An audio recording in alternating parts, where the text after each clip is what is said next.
Shalom, and thank you for tuning into today's Elul project. I'm Samantha Eichert, and today is Elul 7. Today's topic is endurance. When we talk about endurance, it has two definitions. The first is a difficult time in which we're challenged to go through, and the second is the energy we need to get through something, the energy we need to keep going. We may be looking at our current time as something which is difficult and challenging, an endurance that we are going through. What if instead we looked at it as something we need to pace ourselves through? There's been an incredible amount of growth in ways to connect, ways to be creative, and ways to meet people, all virtually. The new experiences are abundant, and we must find ways to pace ourselves through them all. When it feels like we're stuck enduring in the difficult sense, how are we finding ways to help ourselves move to another form and to the other side of endurance? What habits or routines are we building to help us get through the hard times? For me, it's taking a moment outside in the sun each day to brush my dog. It's a moment of pause, a meditation really. And then I continue with my day. To answer the question, what habits or routines can we build to get through the hard times, be sure to follow the link below following this video.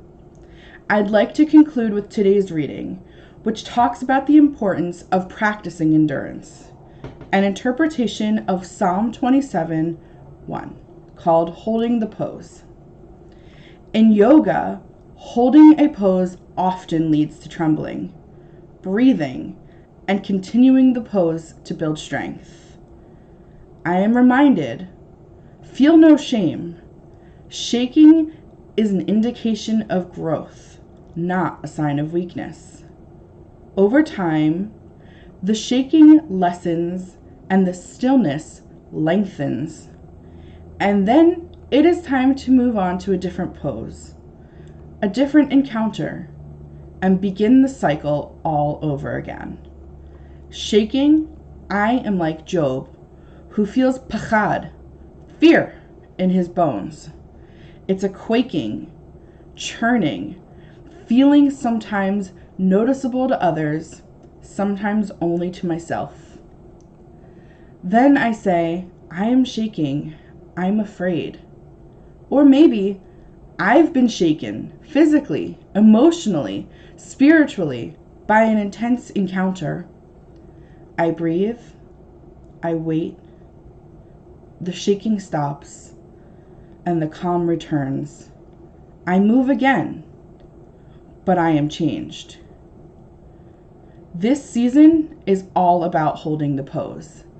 Each day I learn to maintain the focus, to not turn away when I tremble or am immobilized with fear or fright.